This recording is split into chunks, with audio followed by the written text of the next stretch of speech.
Test, test, test. Tell me if this is too loud, guys, or if it's just right. Of course, we're still starting in about 18 minutes, but just want to calibrate the mic properly. 1, 2, 3, 4, 5. Let's see if we can go live.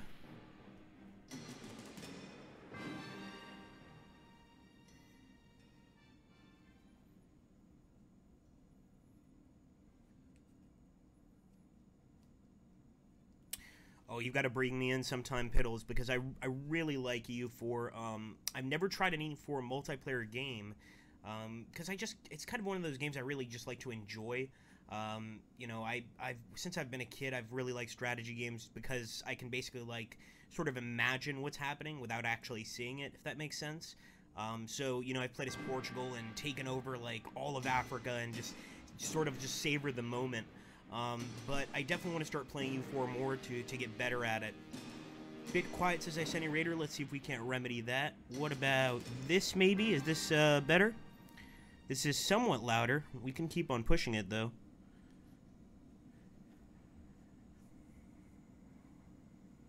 This is maybe 55%, something like that. Let's push it to 60%. Thanks, guys. I'm very excited for this stream. War in the East is probably one of my favorite Slytherin games of all time.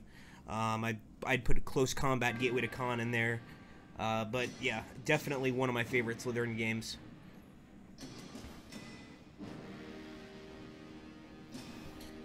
Raven says 70. Yeah, we'll push to 70. There we go. Well, Sanctus Reach, I mean, you know, we just came out with Sons of Cadia, so that's huge, of course, for us. In terms of plans for the future, you know, I can't really say anything, but we'll see. We'll see. Let me say that much. It's a shame when you do a stream and you're not allowed to really give much information, but as the self-proclaimed minister of propaganda, we can't say anything on that matter. Anyway, Sons of Cadia is out, and it's great. It really is. Probably one of the most challenging of the Sanctus Reach campaigns, using those guardsmen to try and destroy the Orc menace. And of course, we really have to use that Basilisk and the Lehman Russ tanks as much as possible, or else it gets really challenging.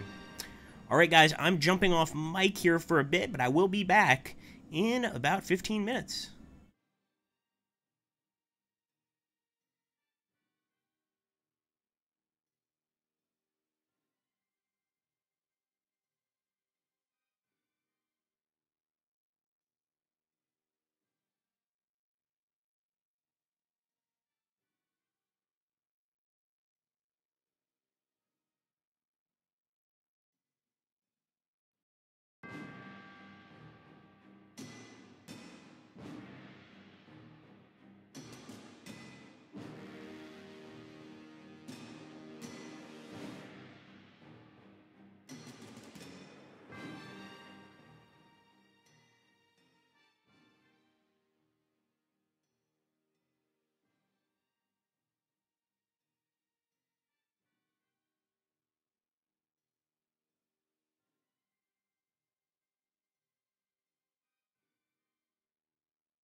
Alright guys, yeah, I guess we should get started here in a second.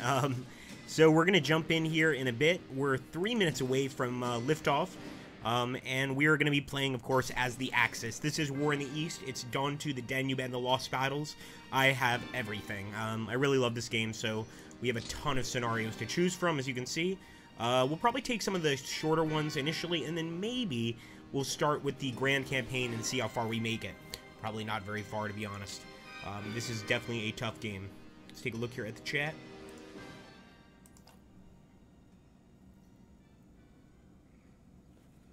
I like both. I think War in the West, if you would prefer an air war, you're going to want to get War in the West, because you can control all your fighter pilots, your bombers, and you can do the same in War in the East too, but it's not as drawn out, and how can I put this, like, sort of complex in its approach. You know, War in the East is much more about ground combat, and me personally, I'm much more a ground combat kind of guy. That's just how I am. I prefer the infantry battles, etc. But if you like air war, you definitely want War in the West. And as a matter of fact, one of our most popular communities on the Slytherin forums, or the Matrix forums, excuse me, is the War in the Pacific community. I can't possibly play the game. It's really tough, but there is a group of players that are just fanatical about that game, so I'm tempted to learn. Good evening, Cloud Cuckoo-lander. Good evening.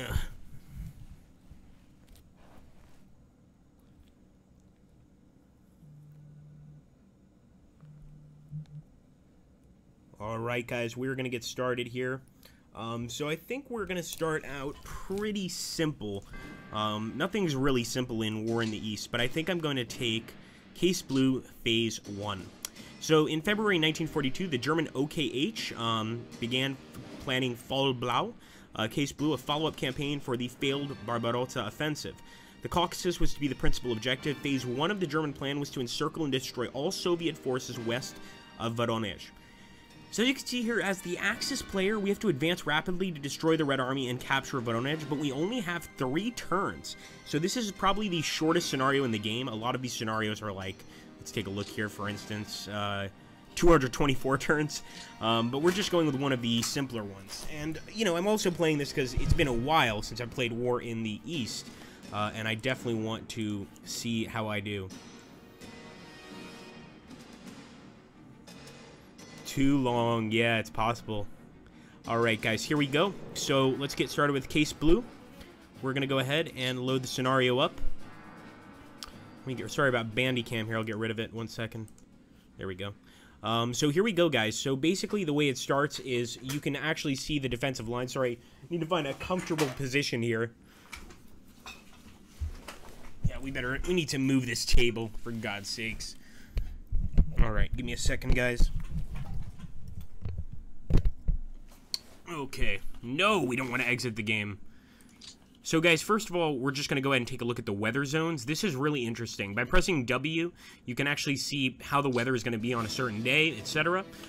You could navigate with the mouse. I believe you can also navigate with the arrow keys on the keyboard here, but I prefer the mouse myself. This game is really, really fleshed out. So, we've got...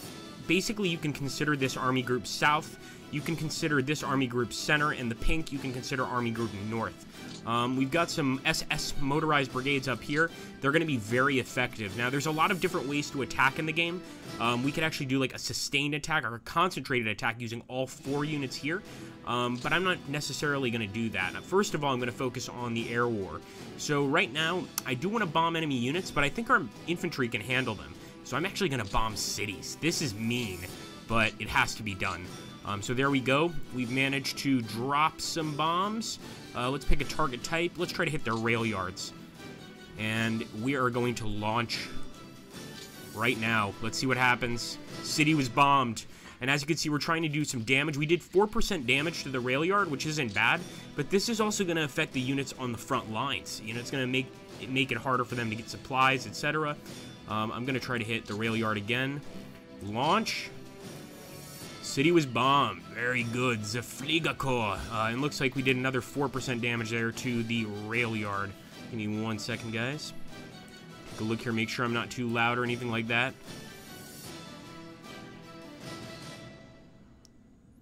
Yes, we might do tutorials. I mean, again, go to our YouTube channels and ask for them. That's the best way to go about this.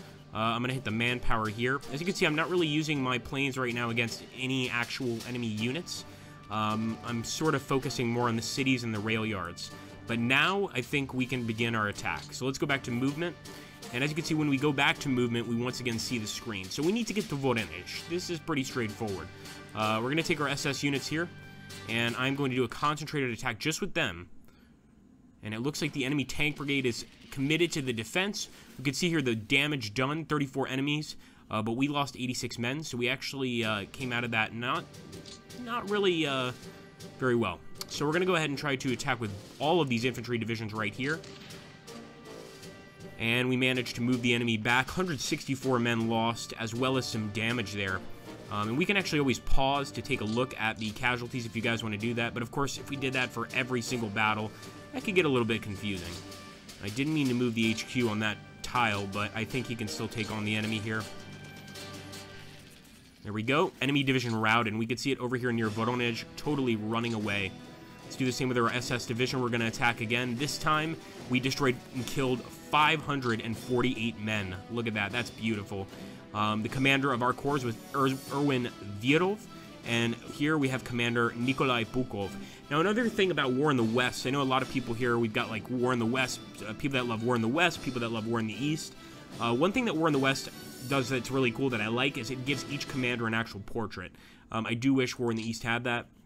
As far as I know, it doesn't, but I'm sure there's mods that give you portraits. I'm sure they exist. Let's attack again. Nice, destroying 2 enemy tank brigades. Well, an enemy tank brigade and a rifle division, but who's counting, right? And this is actually our air base, but I am going to move my HQ up. Now, we're not near a rail yard here, and that's the only thing that's concerning to me. So I'm going to see if we can break through with our tanks. And actually, the defensive fort did fall back. I thought they were going to hold. And let's start cutting the enemy off. So you see here, in this game, it's very important to cut off enemy supply.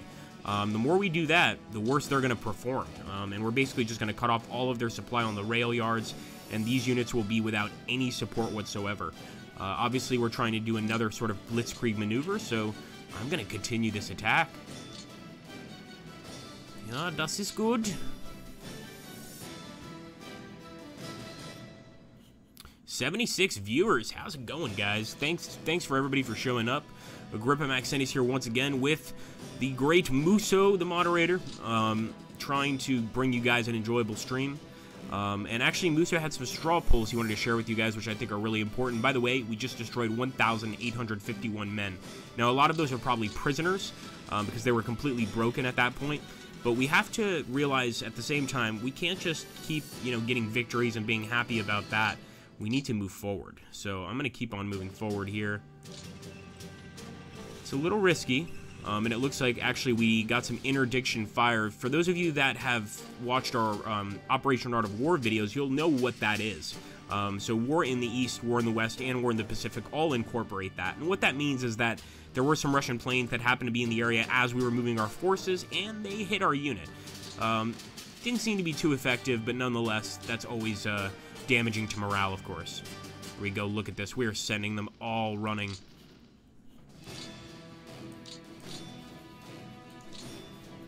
And we can also refit our units. We can also put them in reserve. So if a unit's been fighting for a long time and, needs some time to relax, we refit. Oh, welcome to the stream. You can always do that. It's definitely something you want to consider during the game. Now, I don't want to move this pink army too far. It sounds weird calling it the pink army, but that's what we're calling it right now. And basically, we're going to keep it on this side of the river. We'll let the greens do their own job. And hopefully take their positions, because otherwise we start overlapping armies, guys start not getting supplies, and problems begin to occur. I'm going to try to... No, we don't have enough men to attack there this turn, at least. Well, maybe we do. Let's bring this guy over here. And let's go for a full attack. And look at this guy. The Livni population ran away. I don't know if you guys saw that message, but the Livni population ran away. So now we actually have refugees on the roads trying to escape the attacking Germans.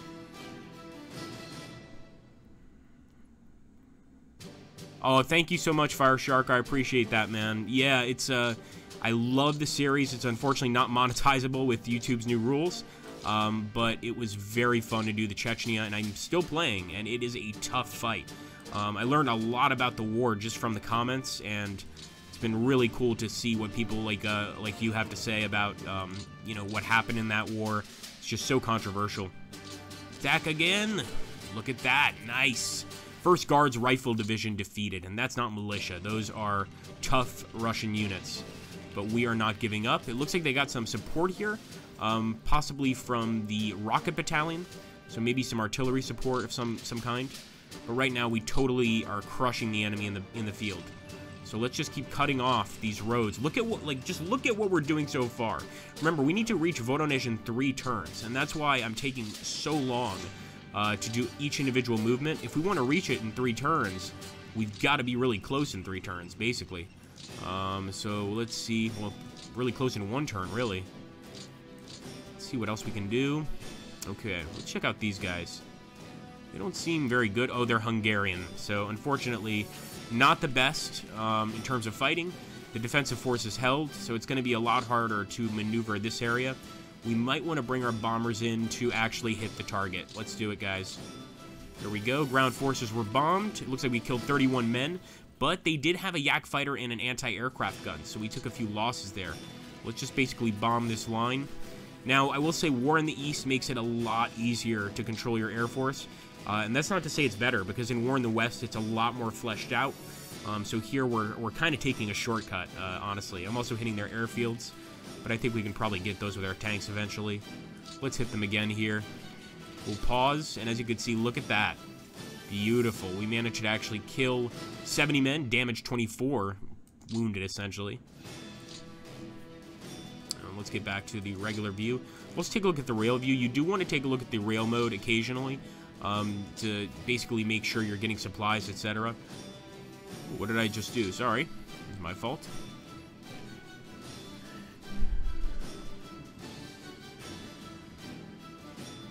Yeah, if you can't see the chat, usually that's Twitch's issue. You definitely want to just try to reload your page, as was mentioned. That's the best thing you can do.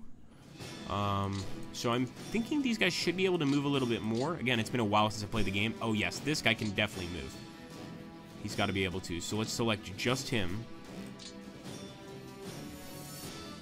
Not you. Not you. Just you. There we go. So see, it's been a while since I played, but I still know my stuff. I'm going to keep moving and keep trying to cut off the enemy rail lines here. We got interdicted. Looks like we may have taken some damage, but no matter. Oh, we captured some supply, guys. So if you guys saw that message, basically we captured some enemy supply. You know, when they're running and terrified, they're going to leave some supply behind. The only risk we're taking right now is we're going very deep into enemy territory, and it's going to be hard to get out of here, quite simply. You can see there on the right, that's actually the representation of the movement points. So we don't have many movement points left there. Let's take our SS units, attack.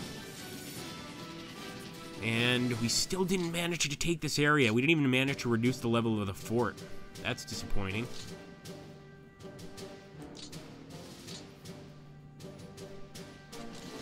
Got an enemy tank brigade committed to that defense.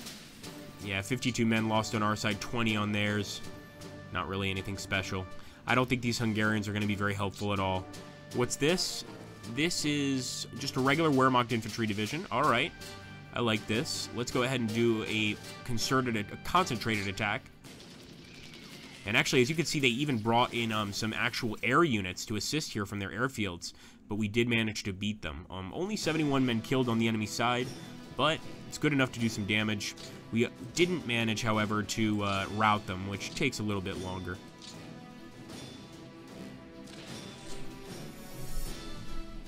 Alright, we just scouted them at this point. Sometimes your men, if they're smart, and in this game the AI is very good, will decide, you know what, it's a better idea to just scout this unit. We're not going to attack them, because if we do, we're going to get crushed. But if you guys take a look at the units with the black borders back here, and there we go, we just routed another enemy unit, that represents all of the units right now running away. So the Russians have a major problem. This also clogs up their rail lines, so the rail lines get full of basically units running away, and it causes even more problems for them. That's the goal. We want to just basically keep them running, keep taking their rail lines and crush them. Beautiful, look at that. We lost some men on that attack, about 194, but it was absolutely worth it. Now let's get rid of this Russian tank division. And this is actually a fort. We've got a bunch of howitzers here. Ivan Krystiakov is the defending general. I'm gonna bring this guy in. Go for it, boys. Oh, we still... Yes, we took the fort, guys, and routed the enemy units. Once again, this is still not an easy mission. We've got to take that area in 3 turns. Doesn't seem possible to me, but we're going to try to take Voronezh in 3 turns.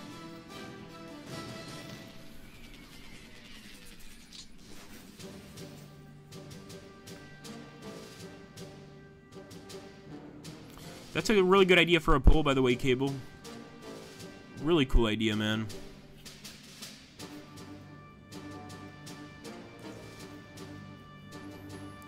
Okay, let's see. So some of these units can absolutely still move. We've got a Hungarian tank column.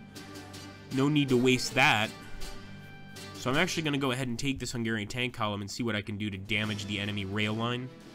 And I think this would be one thing, and also attacking their Air Force base would be huge. We're also going to be taking a city. Here the cities are represented by dots, so we just took one of those cities there. And let's see if we can hit their tank unit. No, we can't. I wanted to see a battle of Hungarian tanks against Russian tanks. I think the Russian tanks might have the win either way. Okay. We still got this army here, and this is a huge force. So I want to go ahead and put some major attacks here because we got an enemy HQ. But at the same time, maybe we should be trying to push upwards, if you guys get what I'm saying. Let's try to push upwards. That's where we have to go, so that's probably where we should try to go. Go ahead and attack once again. Managed to get the enemy to retreat. They didn't run away altogether, but they definitely were sufficiently afraid of us not to put up a fight. Come on, boys. As you can see here, just a scout, we lost 20 men. The enemy lost 11. So with scouting missions, you really don't lose many men.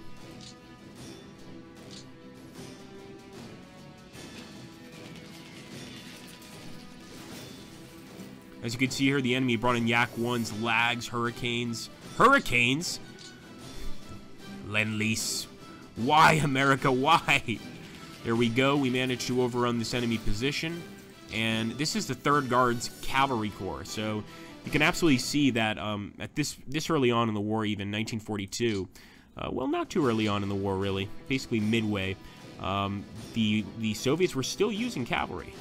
And the Germans were still using cavalry to transport a bunch of stuff. So really, all sides were still using cavalry. It's kind of strange when you think about it. Let's go ahead and... Actually, I'm going to move this guy here to assist with this attack. Although we're leaving a gap open, so I'm going to fill it with this unit. And let's see if we can go ahead and break the enemy. Alright, nice! They routed, guys. Beautiful. Look at these guys routing. As you can see, they're all running away. This area cannot be reached this turn, but we've got Stalino, Zaporozhye, Dneprovetsk. Dneprovetsk, anybody know where this is in, what country this is in now? Think about it. This is a tough question, actually, because I think people will have multiple different responses. Alright, let's keep on moving.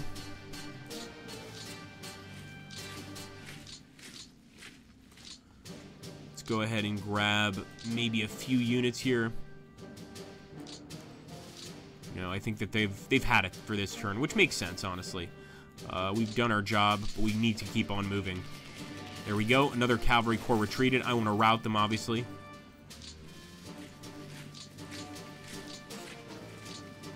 Come on, boys. What are you afraid of? Do you want to live forever?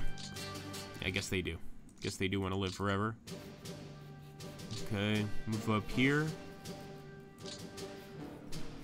No movement points there. I think we can safely say that we can end the turn at this point. But, you know, like on a mission with only 3 turns, it's tough.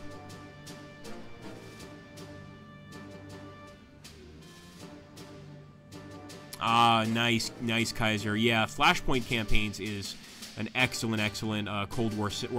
Cold War gone hot simulator. Really cool stuff there. We still have a few abilities to bomb, so I'm still going to bomb some enemy units here. I think I'll actually hit the units that are running away a little bit, see if we can scare them. Aircraft unavailable or out of range. That means we've already used up our bomb attacks. Although we can still hit this area. Managed to do 39 damage. But the enemy do have a few anti-aircraft guns here, so we should be careful. As you can see, this is the airbase in Kharkov that's doing the bombing. So we need to focus our bombing in this area if we want to get some effective attacks. See if we can hit the enemy HQ.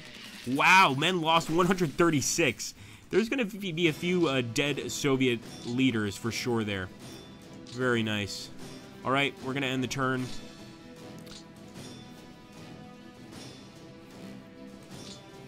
Moving this to 55%, so that most of our air... Well, not most. Well, yeah, most. But just by a small margin of our Air Force is going to go ahead and be in the sky at all times. And we might even move that up to 75%, although once you start doing that, you start to get a lot of losses with your Air Force, of course. All right, the enemy held against the SS Motorized Brigade. Pretty impressive.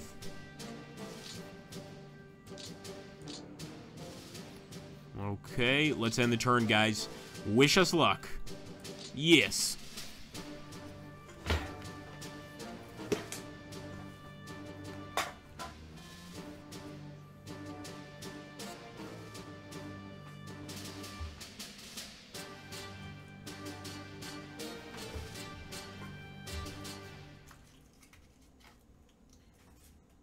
Be right back, guys. I'm going to grab a little bit of water here.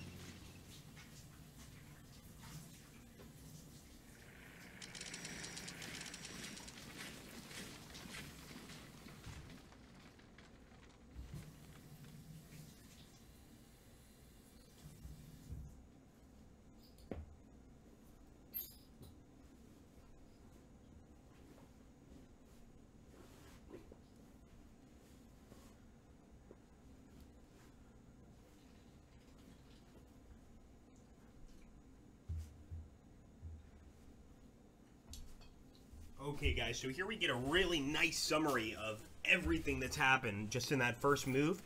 We could see the Soviet losses, which is just amazing. Look at that. That is unbelievable. 586. We only had 1,234 men killed. Of course, we had a lot of men disabled or wounded, but that was pretty amazing. We actually have more wounded men than the enemy, but we've killed more of them, so the Soviets need to get some better doctors. And over here, you can get specifics on the different kinds of, you know, actual, how can I put this, machines destroyed, machines of war vehicles, etc. And we've both lost quite a lot, to be honest with you. 7.92 millimeter anti-tank rifles, MG-34 machine guns. Yeah, it hasn't been easy. Alright, let's see. Well, what to do now? What to do now? You could also do this. This really helps because it allows you to see the enemy hexes, so basically the enemy zones of control. Helps you determine where your men are, so I'm going to put that on for now. Just makes things a little bit easier. Not necessary. Attack. Yes, run! So they actually routed. They only lost 15 men. They gave up pretty quickly there. Well done. Alright, let's move, not the HQ. I just want to move the infantry unit forward. And we'll have the SS join in a final attack here. At least for this turn, against these units. Nice. We shattered one unit, guys, which means, of course, they either surrendered to us or they just broke completely. And, of course, the Nkvd will be chasing them for a while before they head to the Gulag or to a punishment battalion. There we go. Enemy retreated.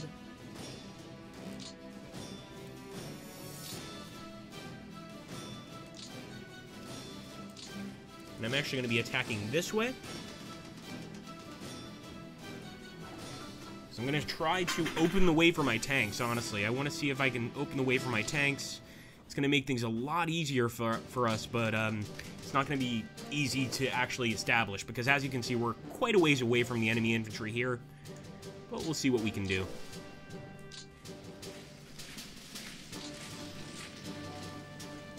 Another rout. At least we're getting some really great attacks during this Let's Play. Whether we can get a victory is another story. So we've got this Hungarian unit here, and if they can break through, they might be able to damage the enemy severely, because we can get to this rail line where they're trying to escape, and there's actually an HQ unit here, a 5-star general, trying to hold the line together. So let's try to get to where he's at. It's 17 turns. Can we make it across? I don't know. I don't think so. Yeah, the Hungarians have had it. They're not going to keep fighting. At least not right now. And as you can see, their actual military units, they were at 0 before. They will slowly gain some fighting power, but it's going to be too late for us to really use them. So when you play the campaign, they do improve. Kind of. Depending on how much you use them, of course. There we go, and we're also taking a city here. Actually, a fort. Well, this is great. That's going to be ours. Move in there, son. There we go. Taking on another city here. And of course, more rail yards. And these guys are completely surrounded. We can go ahead and start finishing them off. And maybe the Hungarians can help us here. Wow, the Hungarians, 165 of them were killed, guys. And only 11 of the Russians were killed. Unbelievable. How are you guys liking the game so far, by the way? I want to hear some opinions here about the actual game itself. I know a lot of you guys play War in the West, stuff like that, or maybe some of you guys haven't played any of these games whatsoever, so this is your first foray into this kind of wargaming. Here we go. Oh yes, routed more enemy units. This looks terrible for Stalin. Like, we are just destroying him.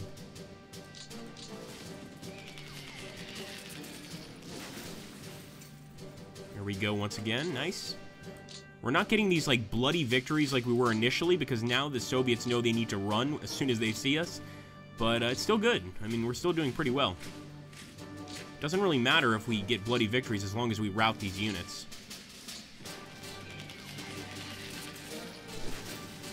Retreat, dog.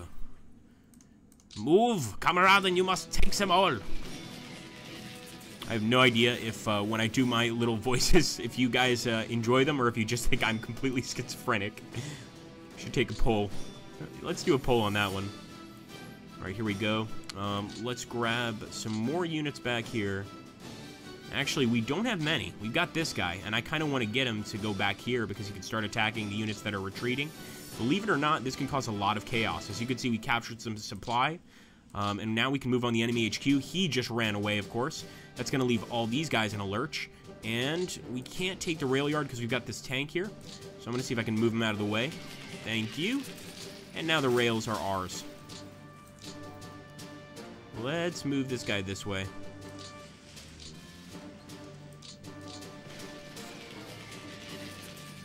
Come on, boys.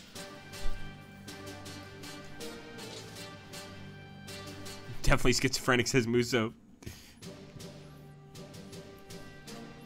He works with me, he knows best. Okay, here we go. And look at this, we've got a ton of tanks back here. Unfortunately, they're just so far from Voronezh. I think all they can really do is assist us in messing the enemy army up here, while our top armies move towards Voronezh as quickly as they can. Come on, boys. Good work. Retreating enemy. Keep on moving. Enemy HQ right there. Let's see if we can hit him.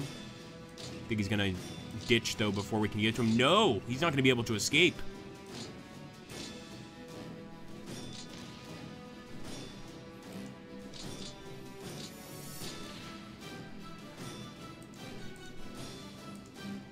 Nice. Retreated and routed. And now let's move these guys up.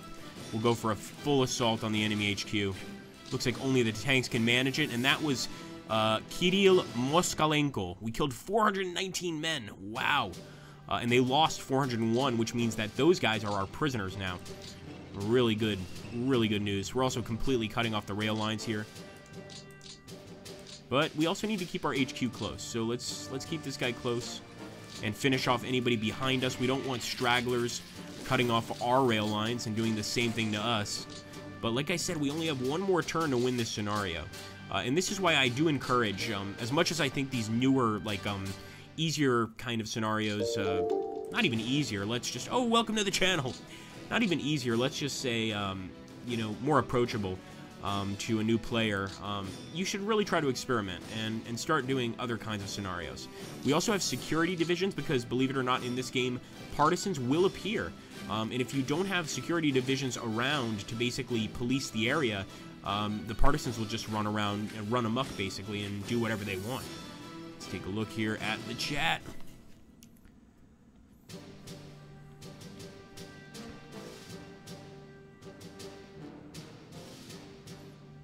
Yeah, I've always wanted to do, it's funny people here are talking about, is it Kaiser Hike? Wait a minute, let me take a look here. 1 second, guys. I just get quick glimpses at the chat. The Black Ice mod, yes. See, I like Kaiserreich, but the Black Ice mod is great. Problem is, anytime I try to do a series of that on my channel, it doesn't really play out the way I want it to, because the actual, you know, mods are always getting updated, so it puts me in kind of a bind, unfortunately. Okay, let's keep moving. We also can't forget to use our air power if we're able.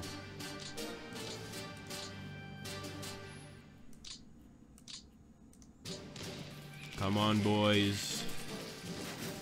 Guards Rifle Division retreated. But of course, it's a Guards Rifle Division. It did not surrender.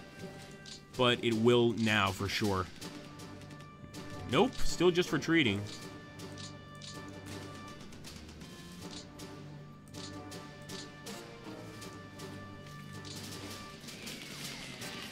So the enemy actually sends support here. We lost 66 men. They don't want to lose that location. We've got to keep that in mind, guys. Welcome to the channel. Thanks for stopping by.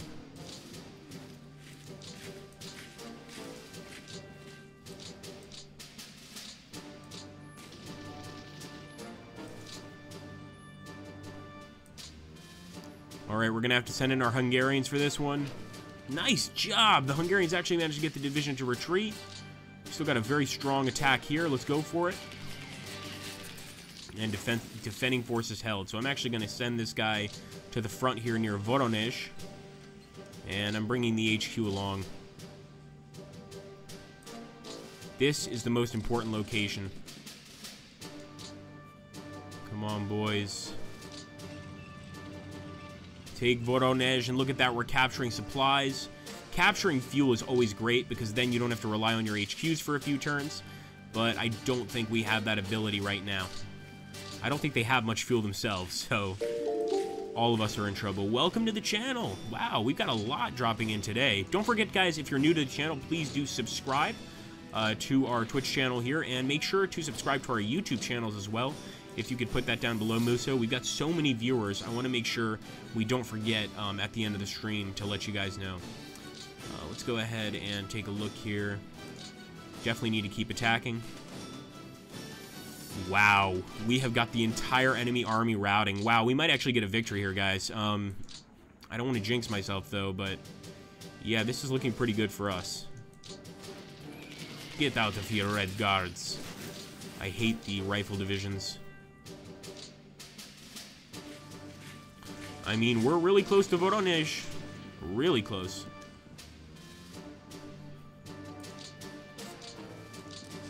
Doesn't mean we can leave these guys behind, though. We've got to get rid of all of the enemy forces so they don't try to stop us.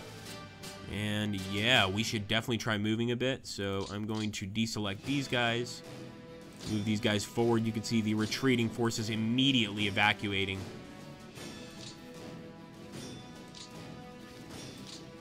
It's going to be a close one, boys, but we'll do our best.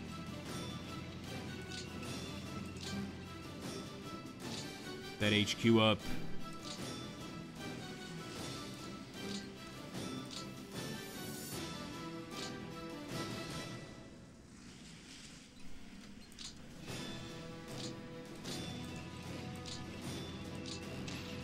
Oh yeah, we're getting into Voronezh.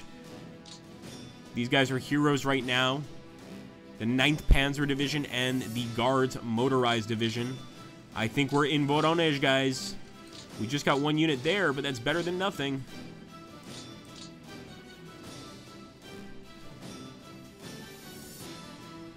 Let's take a look here. Thank you, Musso. Make sure to subscribe to the channels, guys, as well as the Twitch channel if you're new. Look, see, we've gotten a lot of new viewers here with War in the East. This is definitely a game we've neglected for a while in terms of, you know, showing it off to you guys. So we might do some more of these in the future. And once again, if you want maybe a War in the East campaign on our channels, let us know, and we can maybe even put that on the Matrix channel. I think that'd be a perfect place for it. I would be more than willing to try a grand campaign. That could take a long time, but if you guys stick with us, I will do it. So yeah, guys, we got 1 more turn here. I think we've taken Voronezh, but maybe it's over here as well. I want to be absolutely sure. We've done all the movements we can. We're turning it over to the Russians. Wish us luck.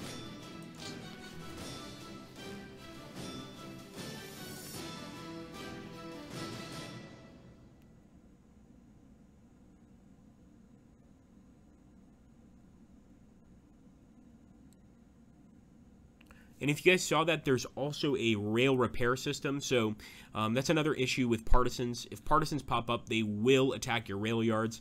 And you do need engineers, which will kind of manually repair the rails, unless you want to do it yourself. Interesting. Ground forces were interdicted. We interdicted some ground forces with our Stukas, Messerschmitts, all sorts of different planes. Killed 20 men. Not bad. But the enemy's definitely moving forward here. They've moved our Hungarians back, which doesn't affect us too much.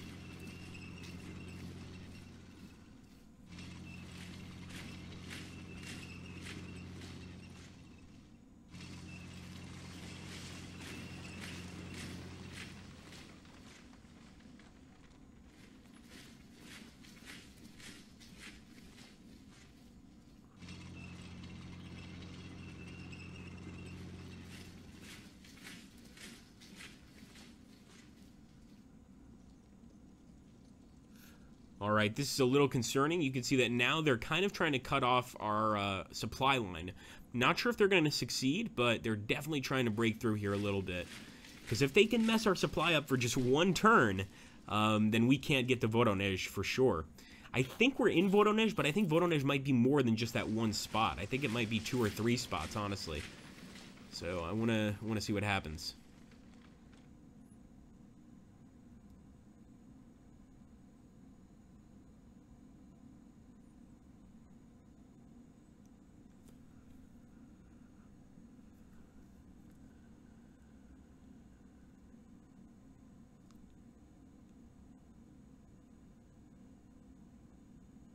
All right, let's take a look here, guys, at what's happened so far. So this is so far.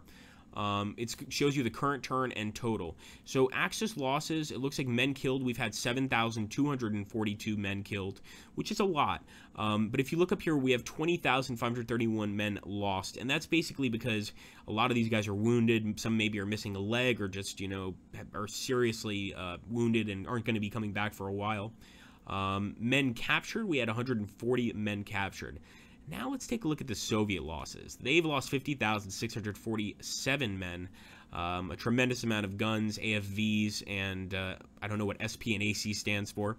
Let's take a look here. So men killed, they lost 7,000 this turn, or more like 8,000, but total they've lost 21,706 men killed.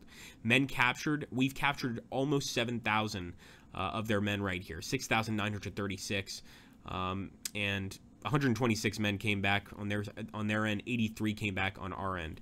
Vehicle damages of all causes have been pretty bad for both of us, but let's see if we can't go ahead and come in for the big win, as they say. First things first, we got to get rid of these groups of units here. It looks like some of the units are actually still in the fight. They've returned to the fight, basically. So we want to destroy that newfound confidence immediately. Okay, Hans von Omstfeder is the name of this particular attacker, this commander.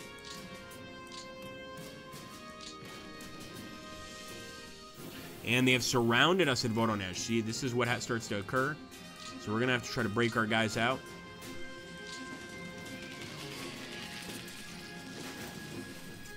At least we've got still some movement, so we do have some fuel left, which is very good news.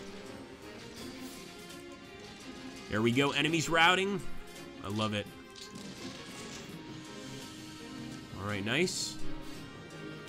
And just in case this tile isn't Voronezh, but that one is, I'm going to attack that airbase.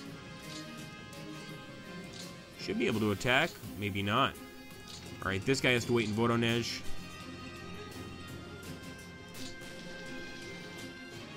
And hopefully this guy can reach that area, but I think we've taken it. I hope so. We're about to find out. Send in our SS. And of course, we got the enemy to retreat very quickly there.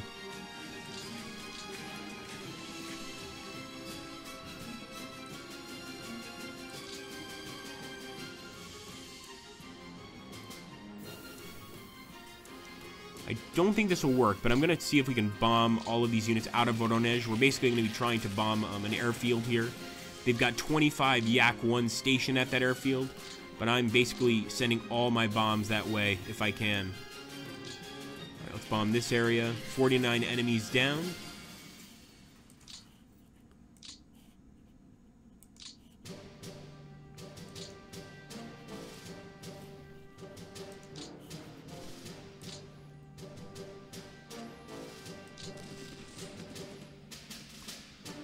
Beautiful. Look at that retreat.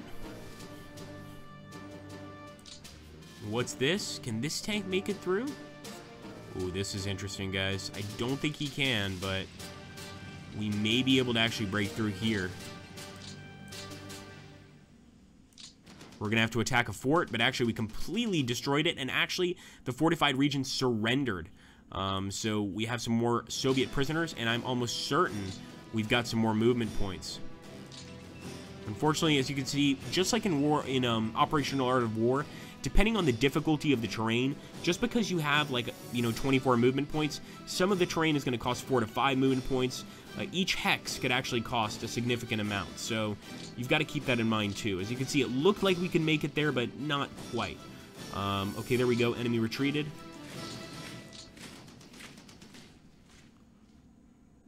Enemy retreated once again. We lost more men, though, in that fight, which was not fun. I don't know how the SS Motorized Brigade is going to do against enemy tank divisions, but look at that. They actually did very well. And it looks like it's mostly artillery regiments, and no, there's definitely a tank corps there, 22.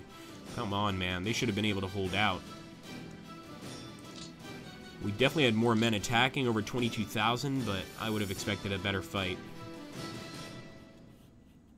Let's see if we can bring in a few more bombers here.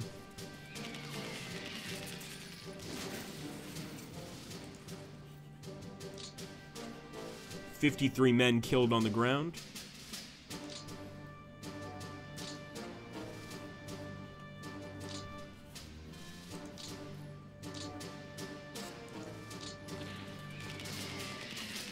Once again, we managed to rout another enemy unit. We're doing pretty well over here, but I don't know if it's going to win us the game.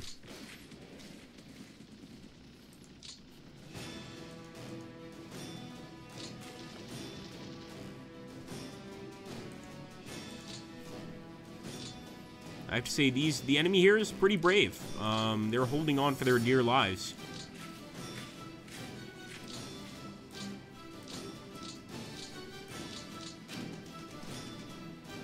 Not bad, not bad at all.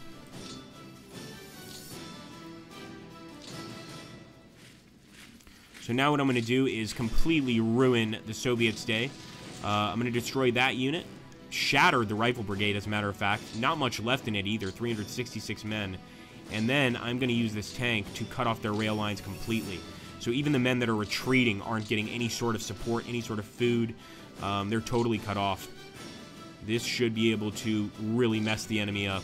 They've actually got a fort location set up there. So the fortified region surrendered to our tanks. Look at that. Unbelievable. We just captured some supplies, and it looks like the HQ is going to run away from us. Oh my goodness. They totally took off. Hey, welcome to the stream. Thanks for stopping by. Always good to see a new face. Don't forget to subscribe to our stream here, especially if you like strategy games. And also make sure to check out our holiday sale here at Slytherin Matrix. Okay. I think it's a victory, guys. What do you guys think? Let's get a straw poll. Is this a victory or a defeat? Because next turn we're going to find out. Please, Muso, put up a straw poll for is this a victory or defeat? I'm curious to see what you guys think. I mean, I think we've taken Vodonesh, but they still have that airbase there. I don't know. There we go. Once again, completely routed a ton of units. Keep it up, boys. And we'll take that rail location. Noviosko population evacuates. Look at that. So we're causing entire populations to run away.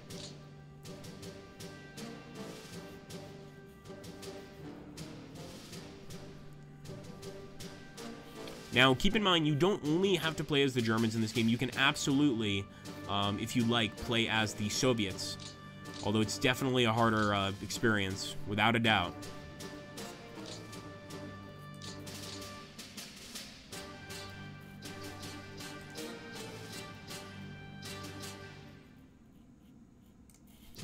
Let's see the straw poll. I'm going to put defeat because I'm always kind of a glass is half empty kind of guy. All right, victory. So I think most of you guys think it is going to be a victory. We'll find out here very, very soon. I want to make sure I don't have any more attacks left. I think I do. Nope. Also really depends what the enemy does here. There we go. All of their HQs are trapped there in the center. That's the interesting part as well. They're even sending in some fighters and some bombers to try and stop the damage. But I don't think it's going to help them. Nice job, boys.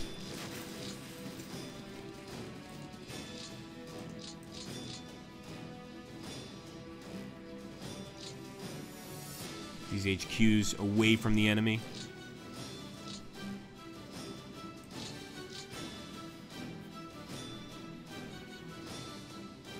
Okay, guys, here we go. Let's find out. Come on. Big money, big money, big money. I really want to win this one.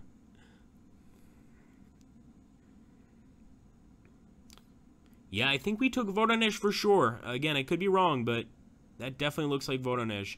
So the circle with a circle around it is a capital or a regional capital, whereas the tiny dots represent cities. And there are, of course, mods that will change them to actually look like cities. That's totally up to you, of course. Okay, so it looks like the enemy is actually using some scout planes to try and find our locations. I'm not sure what that PC is, but I think that could be a partisan unit. The PC units. Could also be like politically correct units, and they're like, you cannot play this game, it's just not acceptable. And then, well, of course, we just all agree to attack them and destroy them immediately. We'd join forces with the Soviets. The politically correct police. Nothing is more terrifying. Oh, oh, oh, oh. Is it a victory or not? I don't know.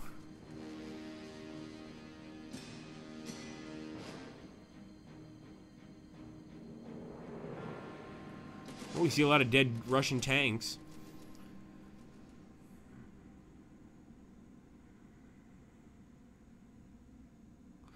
Yeah, good guess, guys. So it was an Axis minor victory. We could have done better, for sure, but I'll take it. Definitely a lot of things happening there. I guess save and exit? Yeah, why not?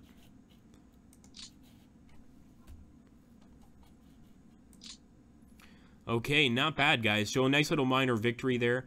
Now we're about midway through the stream, so I want you guys to decide, do you guys want to see another smaller battle? Like, we have a lot of lost battles, and these are all basically DLC, a lot of these down here. Or do you guys want us to try the full campaign and see what happens, just kind of get started? So I'm going to give three options. Small battle, Kharkov, or full campaign. Small battle, Kharkov, full campaign for this straw poll. Let's see if we can type it in here.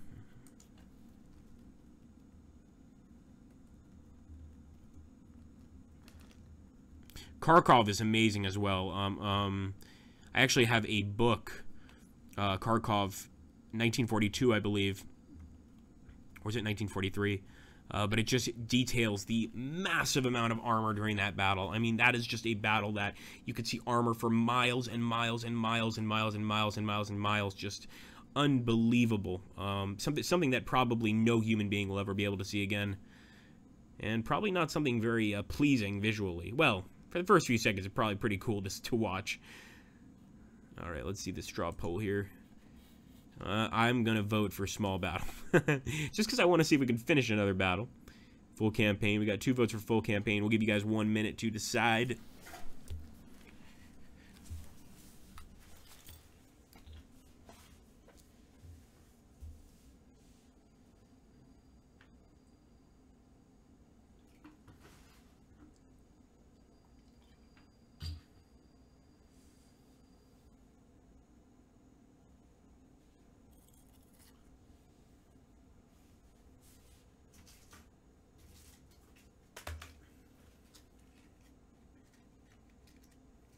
Okay, let's refresh this. Alright, you guys win. We'll do the full campaign. So, there's a lot of different iterations of the full campaign. We can do the alt. This is an alternate campaign. There's Bitter End. Let's take a look at this one. This is 41 to 45. And basically, the Axis logistics and replace are sufficient for only a short campaign. Failure to crush the Red Army, etc., etc. But basically, 224 turns. There's also 42 to 45, etc. But I think we're going to stick with the 41 to 45. Basically, just the very beginning. Let's go for it, guys.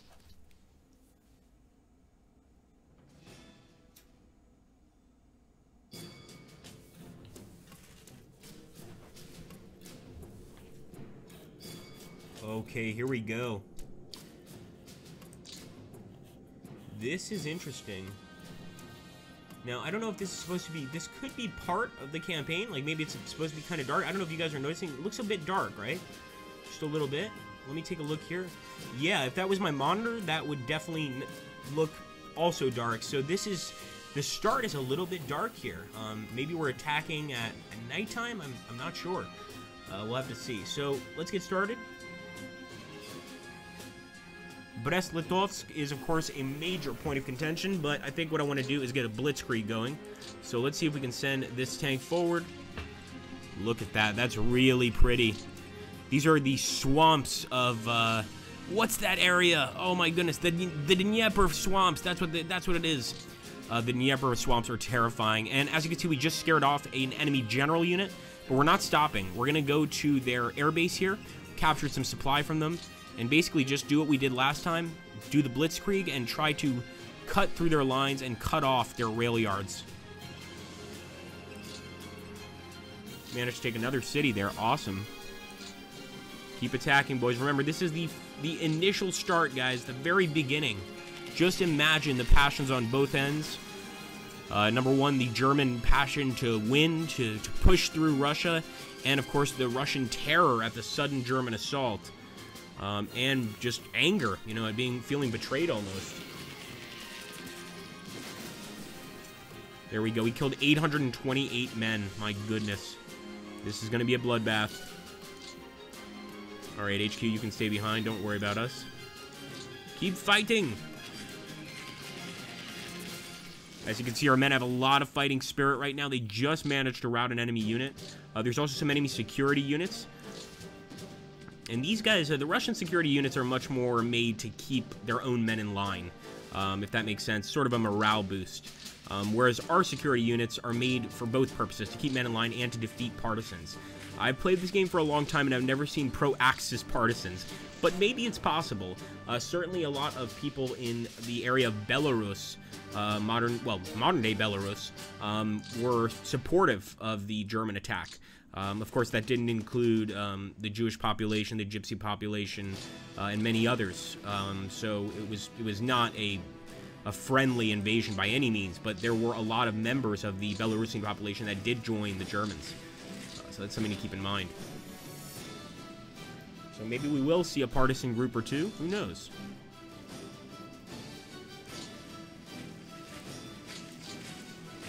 you can see, the Grand Campaign takes a lot longer. This is not a over in a few seconds affair.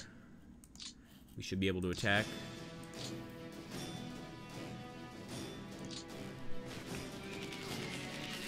And look at that. Even against an enemy tank division, 844 men lost. We lost no men at all.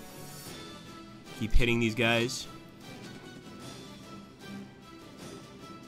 Nkvd Border Regiment retreated. So much for the unstoppable Nkvd. So these, of course, the Nkvd are essentially sort of the military secret police. I wouldn't say they're like the Stasi, but, well, quite similar, actually. And just political commissars of the age, of the time period. So the Nkvd running away is pretty embarrassing, to say the least. Just shattered a rifle division there with the wonderful 23rd Infantry Division. Let's hit the Nkvd. Try to kill as many of them as possible. You know, pretty grim fact of the war, but there was an order issued by Hitler, especially on the invasion of the Soviet Union, that was basically kill all commissars. So we can see why these guys are so terrified of us right now. They know that if they get captured, they're gonna get killed for sure. Hello, welcome to the stream. Good to see you. Make sure to subscribe. All right, let's keep on going here. We're gonna just keep on moving through their lines. I think our frontal units can take on the ones behind us. The goal is to take cities and destroy locations. Cut rail lines wherever we can. Because if we can't cut those rail lines in time, guys, that's going to give them enough time to basically restructure their army, and we're going to be defeated. We always knew the Russians had more men.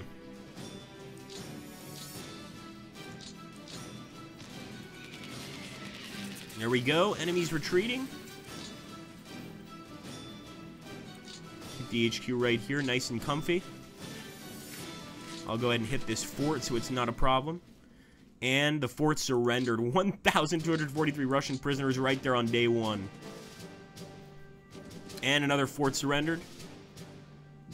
Wow, this group of units here has a lot of prisoners to deal with. The 256th Infantry Division and the 161st. Not sure how they're going to do that, but I'd rather not think about it.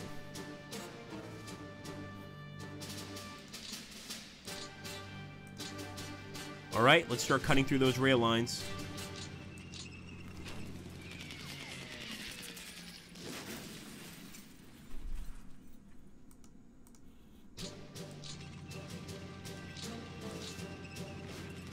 And even attacking across the river, we've forced the enemy to retreat. And now, of course, we can move into Kaunas, start taking this area, messing up these rail lines. I mean, just imagine what this would do to an army. You know, all of these units right here rely on these rails to get their supplies. So if we cut through here and just start messing everything up, what are they going to do? You know, they've got to retake these areas, reestablish the lines. Of course, we're going to damage them on the way through. So this gives them a very difficult situation to deal with. There we go, retreat after retreat. And we're not even doing full attacks. We could be doing much more aggressive attacks. But with just this, you know, 1-1, I don't really feel like it's necessary. For instance, that division routed just with a regular attack. Here, we'll do a more concentrated attack. And as you can see, completely routing the enemy. 4,000, I've got to pause that. 4,403 men, guys. Unbelievable. I've seen bigger numbers in this game, but that's impressive. I think Kaunas will be in our hands very soon. And there's that Nkvd Border Regiment routing. I don't know how they're going to explain that to their superiors, but it's going to be an interesting conversation.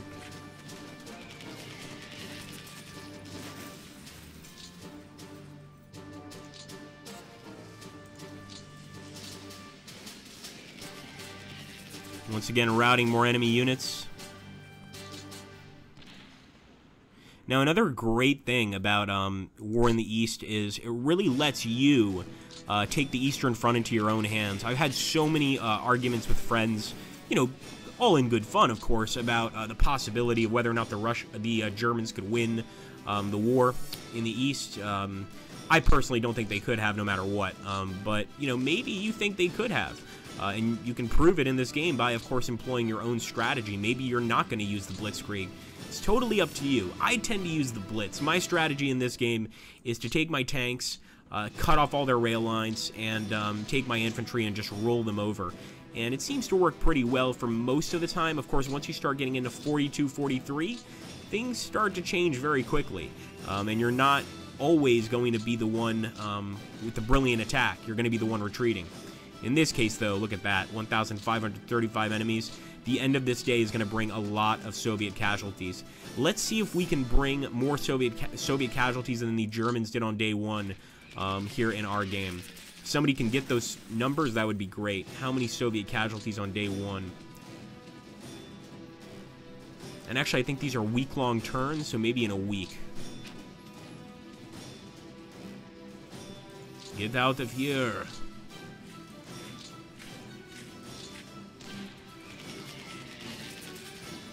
So we're sending this purple army here to the north. I think officially the name of the army is the First Corps, the 18th Army. So the 18th Army is going to go north. You know, of course, the actual Soviets have some decent ports up here. We definitely want to take Riga, for instance.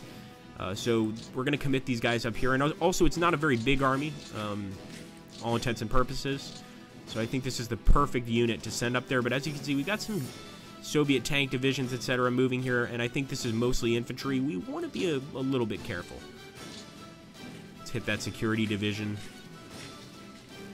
Nkvd, all bark and no bite. Although I'm sure if we were in their prison camps, it'd be a completely different story. Attacking the enemy HQ, and we routed him. Pyotr Sobenikov. Absolutely great. I don't think we can rout these guys, but we managed to. We actually managed to push back a tank and motorcycle regiment there with mostly howitzer fire. So our artillery absolutely won the day there. Very exciting. Let's grab an SS unit here, the Totenkopf SS Motorized Division, and keep on messing up these rail lines.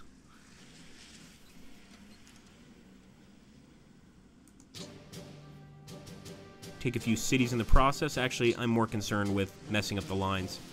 So as you can see, we're cutting off almost all the lines here to what I like to call the Soviet Riga army. Look at that. I mean, that's just so many rail lines that aren't going to be sending supplies. Now, of course, they can still get supplies from up here, but it's not going to be as effective. You know, you're not going to be getting as many trains as you'd like.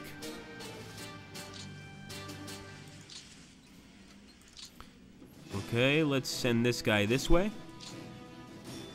We could have attacked the enemy HQ divisions, but I'll leave it to the infantry. And look at this. It looks like we've totally cut them off. They've even got some rail lines running through the Dnieper swamps, which I didn't know about. That's impressive that anybody could try and build in this area. That amazes me. There we go. 909 takes the city.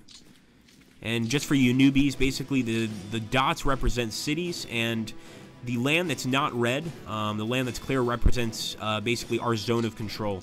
So we are in control of that particular area. We're also very close to Brest-Litovsk, but I'm definitely not attacking Brest-Litovsk without some serious air support. So let's go ahead and just bomb the infantry here, well, the infantry and the tank divisions. And of course, we may accidentally hit the city itself. But such is the way of war. Alright, now let's go for a massive attack. We can definitely refer to this furthermore as the Battle of Brest-Litovsk, because we're going in with a ton of divisions. Look at so many people involved. Let's pause. Look at that, guys. 3,488 enemies down. We lost 166. 107, I think 107 bombers attacked, 48 bombers attacked, 107 fighters attacked. We lost none of those, but they lost 24 fighters and 7 bombers, and of course they retreated. That's an amazing victory. So I'm going to go ahead and immediately move into Brest-Litovsk. It's now under German control. Let's get rid of that unit. I knew they were going to retreat pretty quickly. Let's hit the fort. We'll get some more surrendered troops here.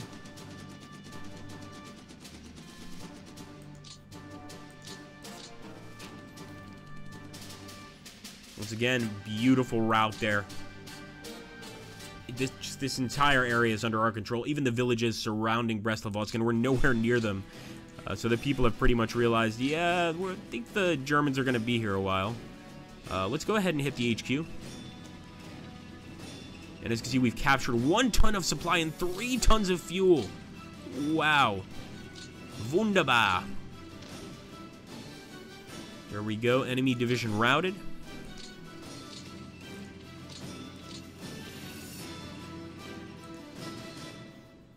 You can see this entire southern area is just covered in enemies running away. And sorry, guys, that I've been away from the chat. I will absolutely jump in here in a second. If you have any questions or comments about how we're playing, the only reason I'm not is this is a massive campaign, so I do need to do a lot of playing here. Let's grab our tanks. Oh no, those are HQ divisions! I didn't mean to move them. Move him back, move him back. And the red signifies that they're out of supply, so that's another thing to consider. You want to keep your HQs close enough so that you don't see that red, essentially.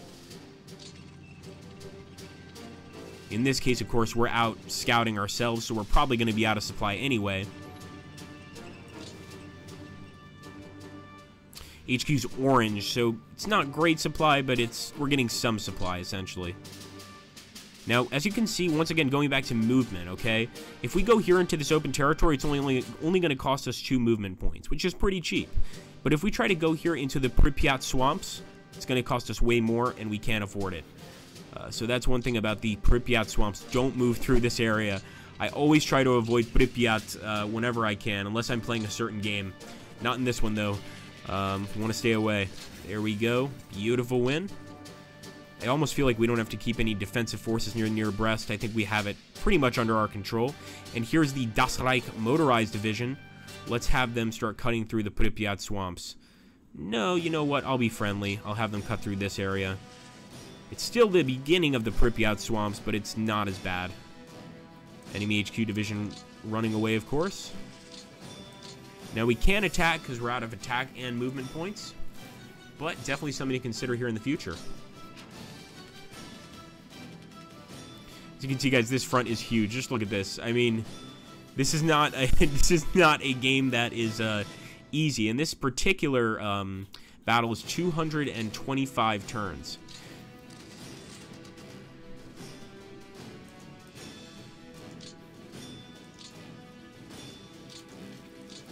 Keep going. Nkvd border regiments are routing. And I do want to be very clear that there is a difference between the Nkvd and the Nkvd border regiments. So, like, the Nkvd itself is pretty brutal. The border regiments, the reason they don't have the morale that maybe an Nkvd unit does is they're more like border guards. They're not as well staffed, equipped, etc. But they're still part of the Nkvd, but it's sort of like the difference between a regular cop and a traffic cop, is the best way I could explain it. They don't have, you know, the legal or political power that the actual Nkvd does. Now, if you're somebody trying to escape from the Soviet Union, they're probably going to be just as nasty as the Nkvd, but otherwise, they don't wield that much. Let's get behind these guys here. More rail yards under our control, why not? And these guys are still holding the central rail line, so I'm going to try to break through despite the fact I think that we will lose this battle. Yeah, enemy held on just barely.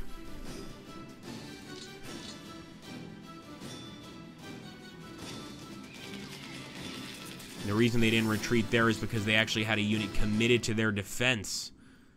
Cowards, I say. Fight your own battles.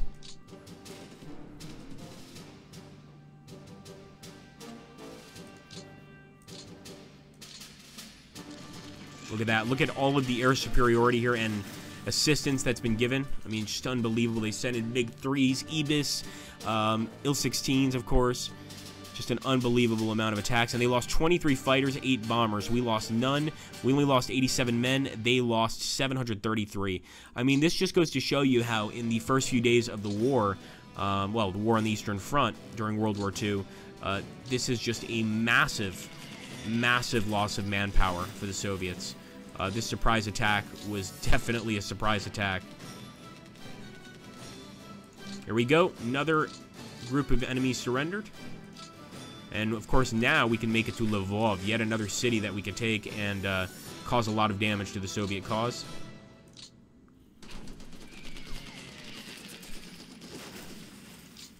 Actually managed to do quite a bit of damage to us, but we broke through.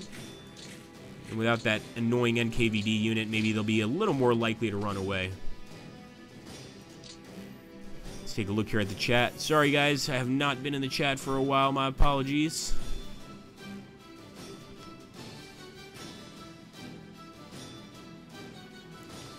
Interesting, very interesting. Yeah, I mean, that's partially true, Mr. Bandicoot, and we really can't get political on this stream. I wish I could share my opinion on that, but we have to be careful.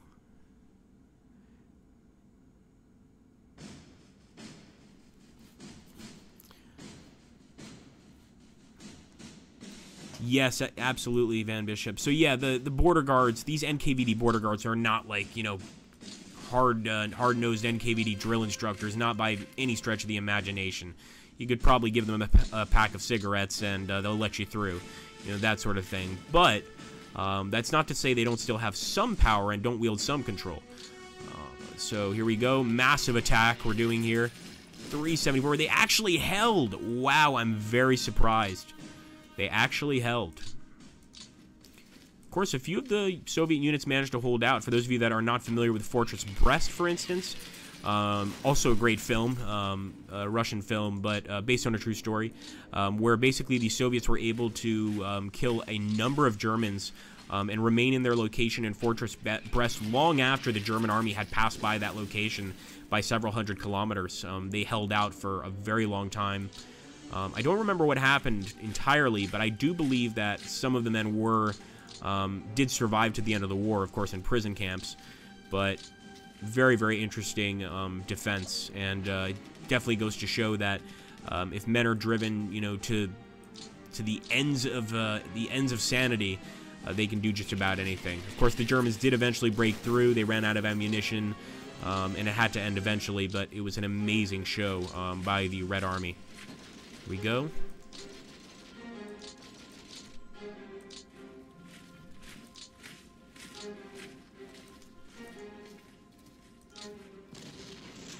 There we go. Enemy regiment retreated.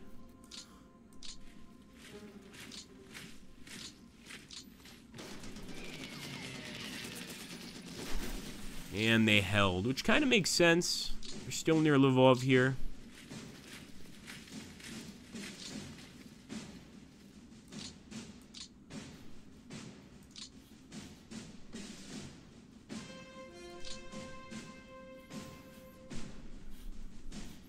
And on this front, I don't generally do anything. This is the Romanian front. I wait, because much like the Hungarian front, in the Romanian front, you don't immediately get attack power. You slowly get it, because these units have to basically, wait for reinforcements. What we can do, though, here on the Romanian front, I think, is use the Romanian planes to start hitting some of these units. So go ahead and bomb this area. Junkers at 88. We got Stukas here. So let's try to hit some of their HQs as well. Enemies using MiG-3s to stop us.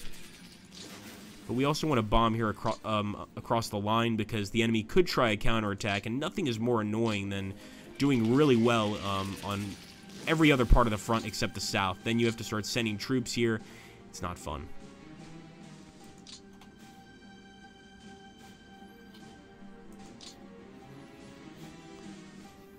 Okay, we are almost finished, boys and girls, but we have more work to do.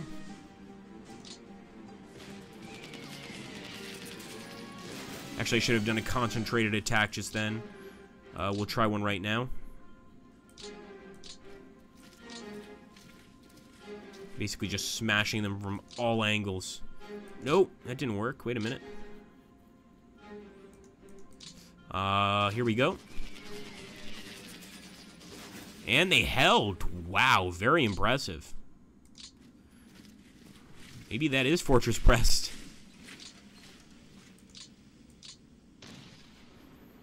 Okay, well, let's at least cut off any rail support to that area, because they seem to be tougher than most.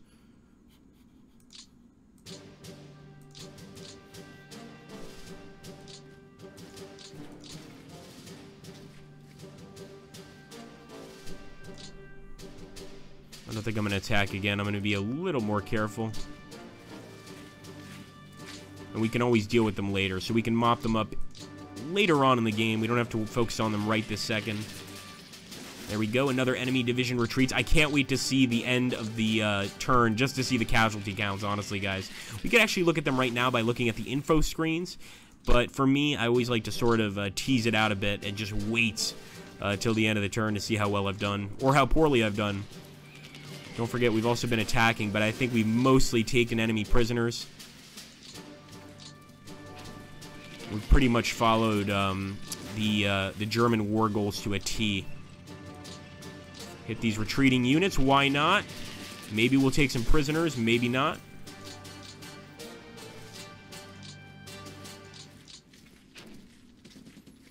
And they're fighting here in the Dnieper swamps, or the Pripyat swamps, whichever you prefer.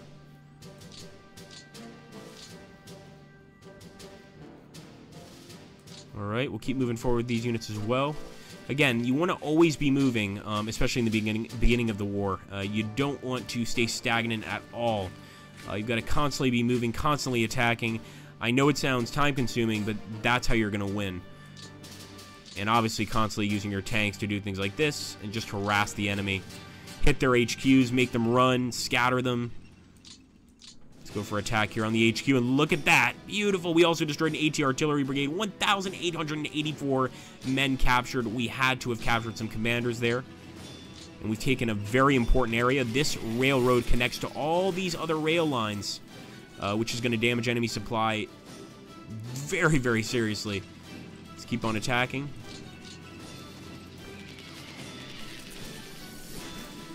Enemy unit retreated. We'll go ahead and attack again. We might as well. Now, I mentioned this before, but I'll mention it again, and that is, if you attack with your men too much and don't let them rest, then you're going to basically start losing battles very quickly. I usually give it 2 turns. At that point, I will actually select the unit and rest or refit it. So basically what you do here, and I'm just looking at the amazing casualties, but basically you select the unit, you can go ahead and click refit, change unit status, or even reserve, to also just keep them in the back. At that point, they'll be getting reinforcements, etc., as long as you've got an HQ nearby. So that's definitely something to consider doing if your guys start fighting too much, basically. Everybody needs a day off, am I right? There we go. Got another enemy tank division. You have nothing, Russians. If you take your whole country. Look at that. We've made the HQs run away. Now a lot of these units are left without HQs, or they're working for HQs that they've never spoken to, so they're unfamiliar with the commanders, they're unfamiliar about the orders they should follow or shouldn't follow, and all of this contributes to just a nightmare. For instance, if you look at this unit right here, or these groups of units, they're totally cut off, guys. They are stuck, not escaping. Alright, good job there. I will give it to you.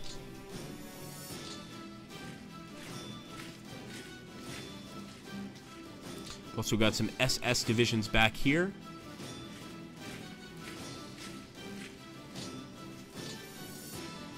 And this is the SS Polizei division. I don't think the enemy's going to fare so well against these guys, so let's go for it. And these guys are definitely brutal. So we're going to go for a full attack on that enemy unit. And they did the right thing and routed. 2,994 men routing there. Embarrassing for the enemy. Attack again. We won't lose this battle. And sure enough, we shattered the unit. They didn't even rout. They were just completely destroyed. Let's bring this HQ down. And make sure, especially in this first attack, guys, keep your HQs close to your men. I can't stress that enough.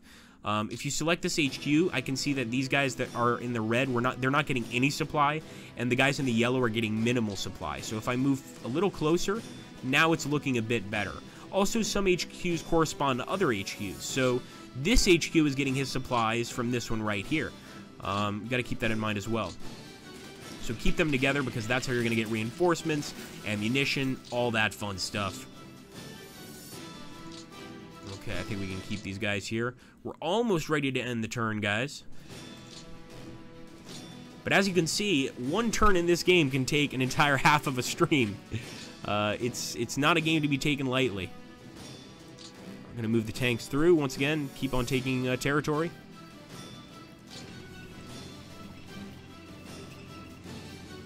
For the 10th Panzer Division. Hello, welcome to the channel. How are you doing?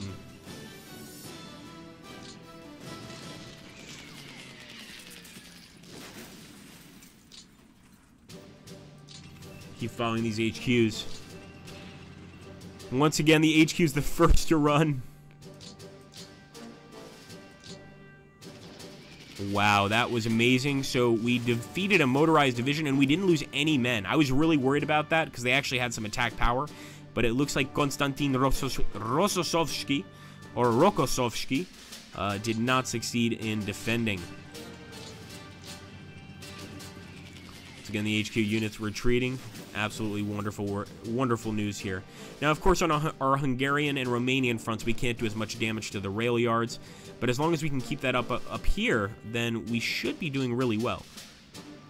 Keep on moving. Ooh, I didn't want to bring the HQ. Always check if there's an HQ also allocated to the unit, because you don't want to have HQs this deep in enemy territory, no matter how good your odds are. Let's get these panzers out to defend the HQ at least.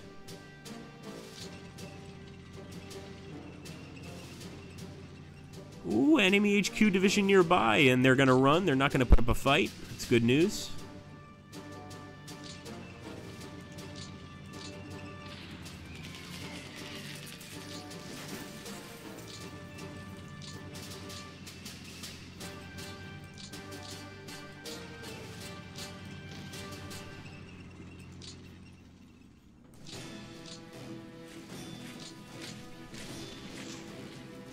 Still moving towards Riga as well.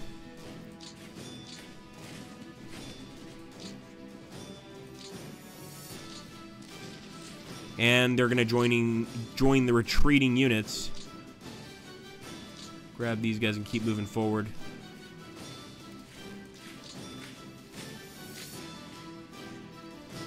I wonder if these guys could take on a tank division together. I'm not sure they have that potential, but we're about to find out. Come on, boys. For Deutschland! Good job! 1,349 enemies down. Not even their tanks can stand up to our advancing infantry here. Now, these infantry units are not assigned, as far as I can tell, to any HQ, so we may need to actually assign these guys to an HQ, which is another part of the game, assigning, essentially. And if you guys want tutorials for games like this, the best thing you could do is, of course, take a look at our forums. Number one, you can request them there, but I would recommend always going to our videos on YouTube. We check those a lot, and saying, hey guys, I'd love to see, I'd love to see a tutorial for War in the West, or War in the East, or anything in between. Now, please don't ask for a tutorial of command. I can't provide that, but maybe given a few months of instruction, I'll eventually learn the game. All right, here we go. We're sending in everybody to attack this fort. I think this might be Fortress Brest. They surrendered, maybe not. Yeah, they surrendered quite quickly, and we're going to get closer to Kaunas. Closer than ever. So when I say this game can take weeks to finish, I'm not exaggerating. In fact, it can take months to finish.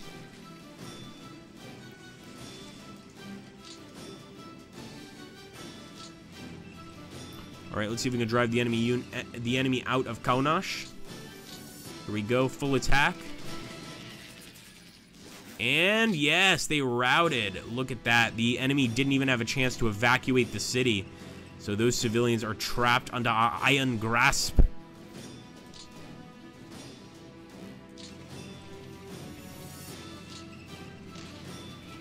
There we go. Another enemy unit retreating.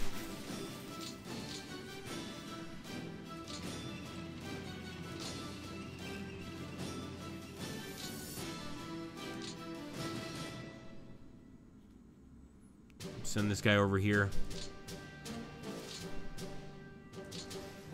Send him first.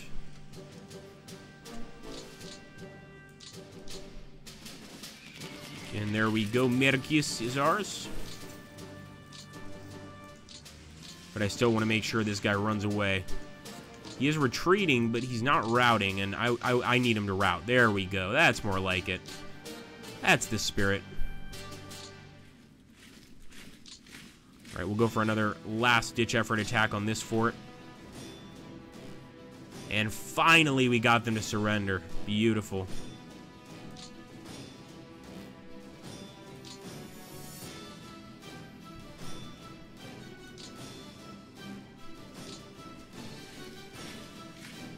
Take a look here at the chat for a few seconds, guys. Let me just get our HQ close.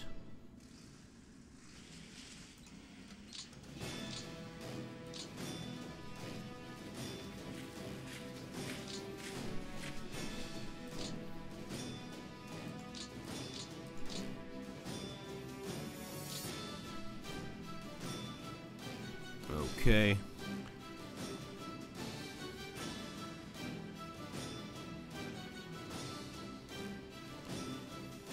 Suras, hey Sproke, how's it going, buddy?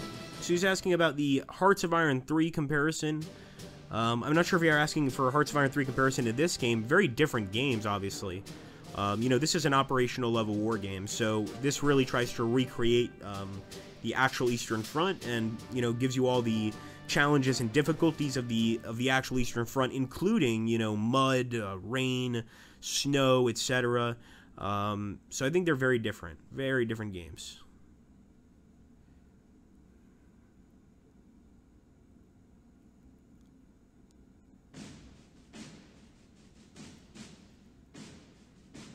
Hearts of Iron 3 and Hearts of Iron 4.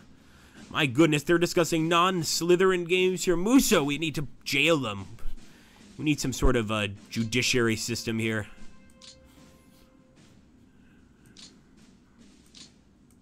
Alright, here we go, guys.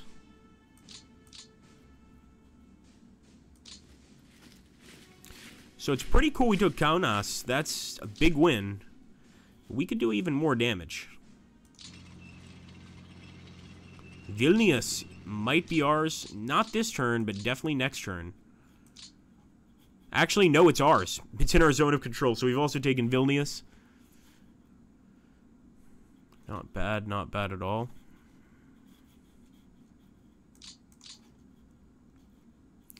Very sneaky subscribers, huh?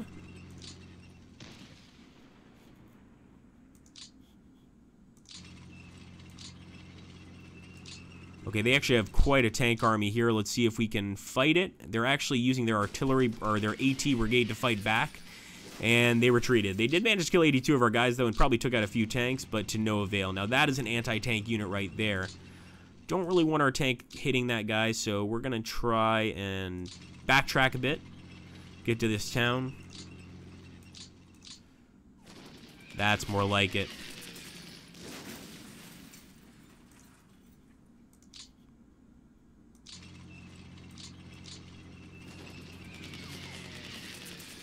$856. Wow.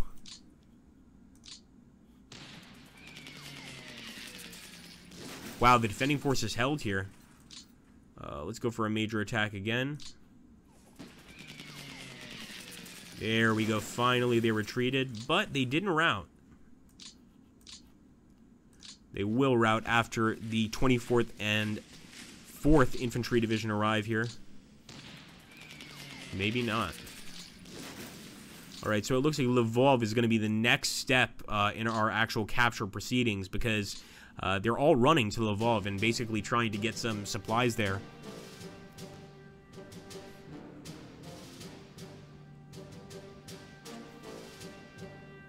How complex is the AI in this game? I would say the AI is very, very good in this game, but you definitely want to read the manual. This is actually one of the few games where I did read the manual.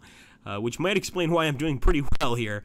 But basically, yeah, I think for the most part, you know, all things considered, you'll be able to defeat the AI if you're doing the right thing, essentially. If your strategy works, basically. And I think one of the great things about this game is you can try out so many different strategies. Of course, we're going just for the standard Blitzkrieg, and it's working pretty well. But of course, once we get down here to the Hungarian and Romanian fronts, things start to get a little iffy, to say the least.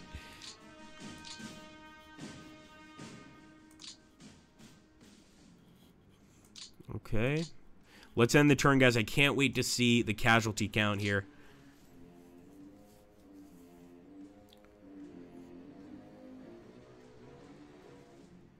look at that. So we now see what we've taken. We could have taken more, but of course, the stream, you know, we can't stream all day, and we could have done a few more movements and taken even more, but even that is impressive, as you can see, for just, I think this is going by week, maybe even by month.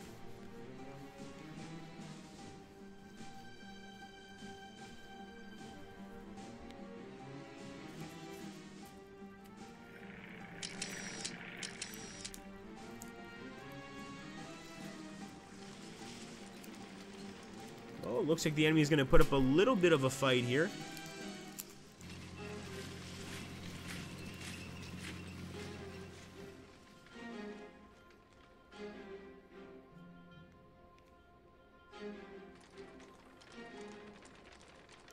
And this right here, guys, this is actually our aircraft, a Junkers and a BF-109, so a Stuka and BF-109s hitting enemy units, interdicting them.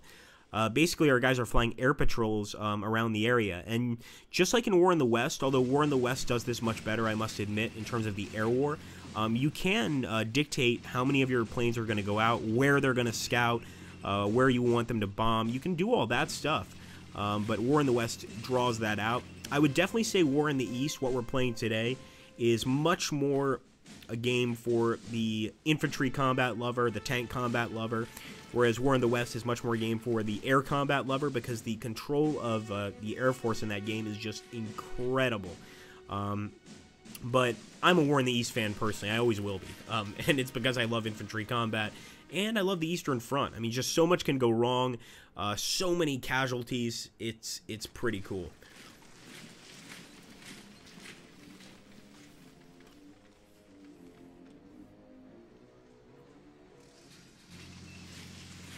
As you can see, we're looking from the Russian perspective. It looks like all they have left is swamp, at least in this particular area.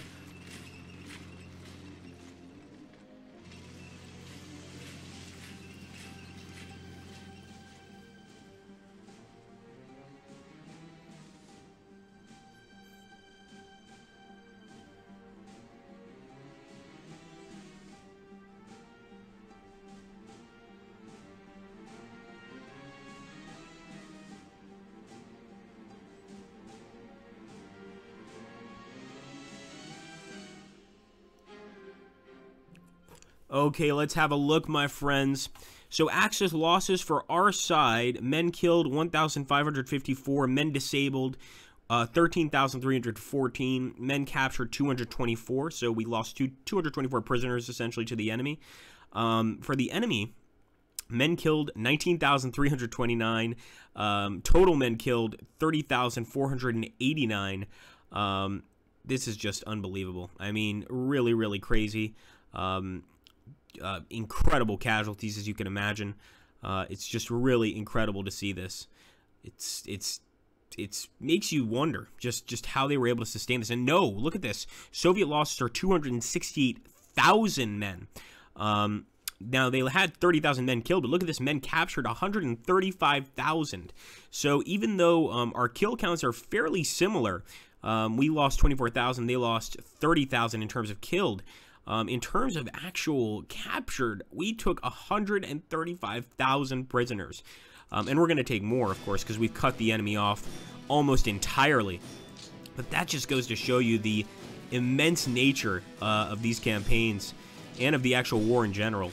Now, what happened to those particular captured men, I think most people know that most did not have a very good fate. Although you could say the same about the captured Germans on the Russian side, or captured Germans in Russia, that had to, of course, be in gulags for a long time or were often summarily executed. I think this was a war where both sides were absolutely brutal to one another. Here we go. We got another motorized division to surrender. Was that 5,000? They're just giving up like it's nobody's business at this point.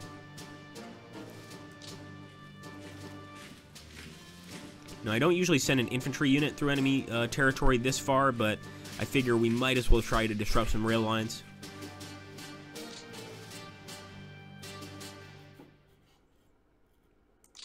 Should we grab this guy? And we're going for Tarnopol. Oh, wow. We actually took Tarnopol with no resistance. That is sad.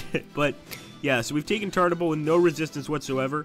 We could go for Proshkorov, or I could try to stand Tarnopol. I don't think I will. I think I'm more interested in taking Lvov. I'll let them retake Tarnopol, although I find that kind of funny. And we want to focus on the capture of Lvov. That's really the jewel in the rough here. Or is it the diamond in the rough? That's right, the diamond in the rough. Here we go. Come on, boys.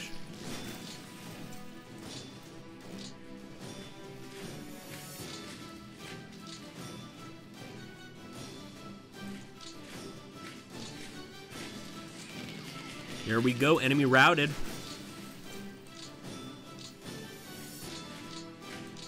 And Lvov is ours. Of course, I would feel a lot safer if we were able to take out that HQ division. But I don't think we're going to be able to get to him this turn.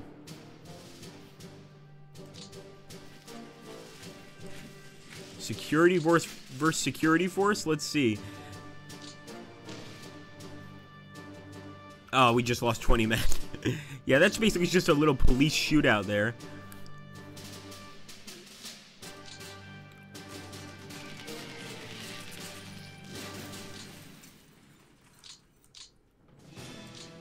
Okay, I'm going to go ahead and try and smash this unit from both sides. And I expected that. The tank division surrendered. Look at that. 6,987 men surrendered. With the SS Das Reich division taking those prisoners, I can't imagine anything good is going to happen to them. We're also taking Rovno, so we've taken another enemy town with no resistance. You know, there was a lot of confusion during the initial German attack. The Russians really didn't know what was going on, and those that did know what was going on weren't being believed by their superiors.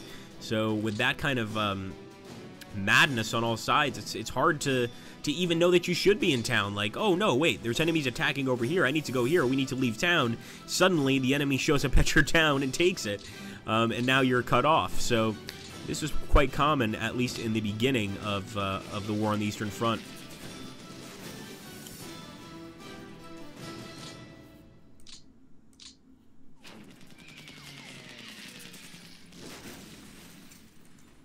Run. Well, guys, sad to say, but we are coming to that time in the stream where we are going to have to shut down here.